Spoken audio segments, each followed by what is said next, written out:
See a crowd roar as Jon Stewart rips into the insanity and Trump derangement of the media. So guys, this is going to be an interesting clip. I will say there is some nuance that comes to it, okay? Jon Stewart, you know, I get it. He can be funny sometimes. You know, frankly, I think he's pretty overrated, but that's a whole nother discussion. He can sometimes say good, common sense things, yada, yada, yada, blah, blah, blah. I get it. But he is, in my opinion, a wolf in sheep's clothing. And many boomers, we love our boomers, okay, folks? We're not hating on the boomers. We love our boomers. Many boomers seem to like him and say he's this comedic genius. I don't know. I don't see it. I think he's kind of a liberal. With all that being said, we're going to get right into it. And it's going to be a lot of fun. But first, do me a big favor here. Like our video and share it around so we can keep bringing you guys this great, hard-hitting content. As always, my friends, I'm your host, Darian, and this is Resist the Mainstream.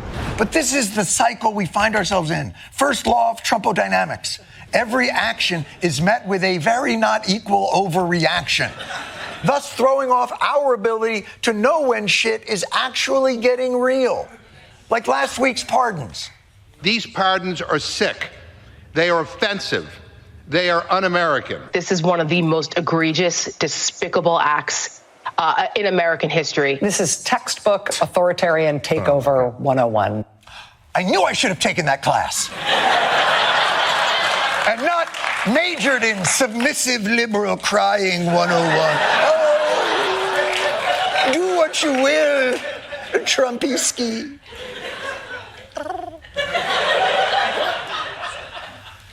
Was it shitty? Yes. Should you have let some of those terrible people? No. Is it an abuse of pardon power? I don't know. But that is his constitutional power. Again, for some reason, we have given presidents the power of a king. And then we say, oh, by the way, with that power, you're not going to get all like kingly and shit on us, right? To put that in constitutional terms, if I could, don't hate the player. Hate the founding fathers. That's not... Why do we even have it? Because I don't know if you've met Donald Trump. He pushes shit.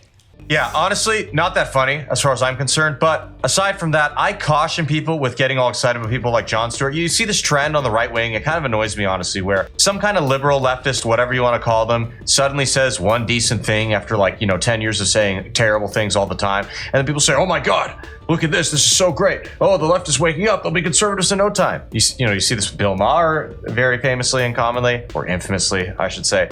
And it's like, at the end of the day, guys, they're still going to vote Democrat. Okay, so can we stop it with this silliness? Honestly, you have people who openly support, Jon Stewart being one of them, sex changes on children. But then they, say half a decent thing and, oh yeah, he's our best friend now. No, stop it. Stop it. President Trump deploying executive action to end birthright citizenship. This unconstitutional, un-American attack. Shredding our Constitution. Wants to be a strongman authoritarian.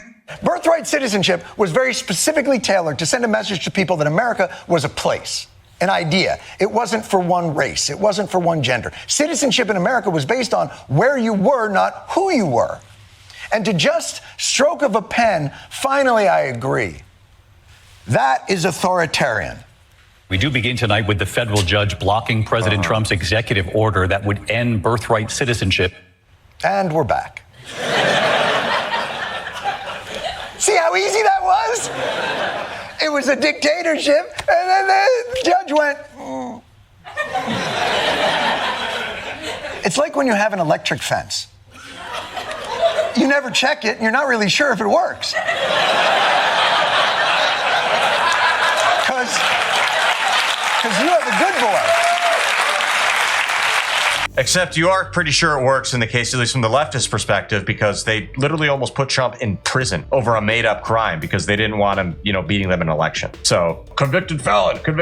I'm sure it's Stewart, not that I've checked, but I don't really care to, but I'm sure he was screeching about it at the top of his lungs, just like all his other leftist friends were. That aside, I am so vindicated on Jon Stewart after that ridiculous statement just now. Oh, it's so authoritarian and terrible. He signed birthright citizenship. Yeah, being an anchor baby is not a constitutional right, Stewart, all right? It just isn't. And I'm just so sick of the discussion around this. You have a very good boy. But then one day, zap. By the way, I fundamentally disagree with the use of electric fences. It is true. I prefer to discipline my dogs with a series of passive-aggressive comments about their weight.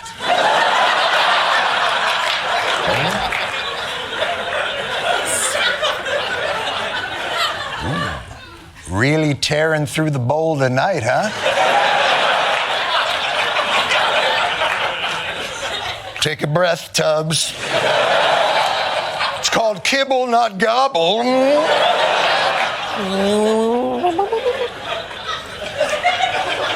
By the way, my dog's name is Tubbs. Anyway, birthright citizenship is back! No, obviously we'll appeal it.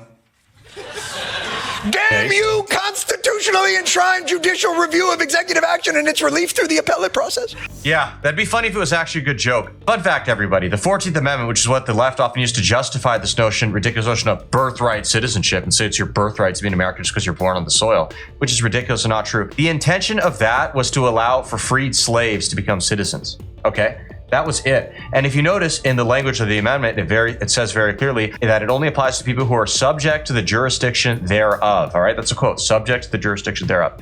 Well, I know it sounds crude, but if you look at the end of the day, if you look at it with slaves, they were technically subject to the jurisdiction of the United States. Whether that's right or wrong is a whole different argument, but they were subject to the jurisdiction. That's just a fact. An illegal immigrant who comes here after a foreign national illegally comes into our country, and then they're born here, they have a kid here, guess what? They are not subject to our jurisdiction. In fact, they never should have been in our jurisdiction in the first place. There is a big difference here. Look, we are facing a deluge of these executive actions, and certainly we must be prepared for those most vulnerable to the consequences of these actions. But this is all fascist argument has become almost a reflex for the left. Donald Trump promised to be a dictator on day one, and he's carried that forward through the entire week. 5 days into this administration, the abuse is already rampant. Throughout the rest of the week, shredding the Constitution as he went. On a fascism scale of 1 to 10, with 10 being peak fascism, how would you rate Trump's first week?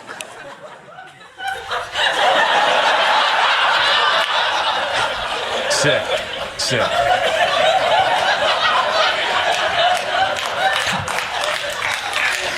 Scale of Mussolini to the Holocaust. I would say it's not fascism. Do I not understand what fascism is? And also, if I may, and this may be petty, why are we asking someone who, at the end of January, still has his Christmas tree up? Why are we asking him anything?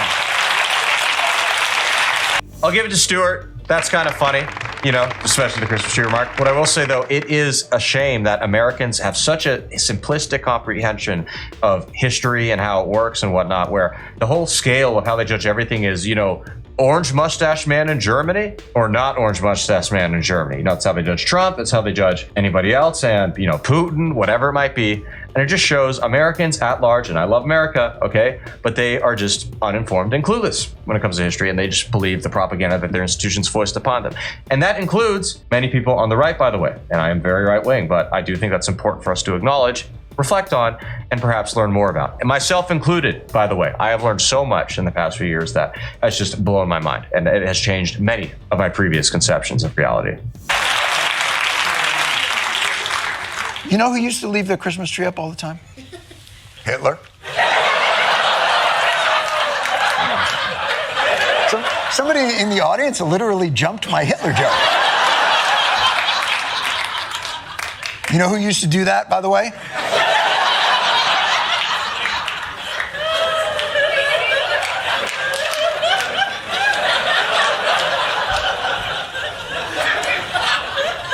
Pol Pot. Now look, I have a lot of fear that as this term goes on, things are going to get a little fascisty. And we must be vigilant. But part of vigilance is discernment. Republicans control the House, the Senate, the executive, and the judiciary. And just about every move that has been made till this point, we have granted them electorally. It's our f***ing fault. And the constant drum, it's just our fault.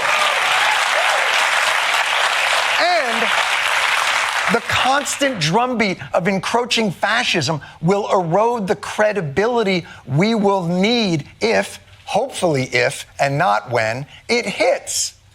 But the truth is that for now, his most objectionable actions have taken place almost entirely within our designed democratic system. Like the confirmation process. Despite claims of meritocracy, Trump has put forth some of the least LinkedIn people you could imagine. Notice what Stewart said towards the end there. Oh, we're going to lose the credibility that we used to have. You've already lost the credibility, dude. It's over, okay?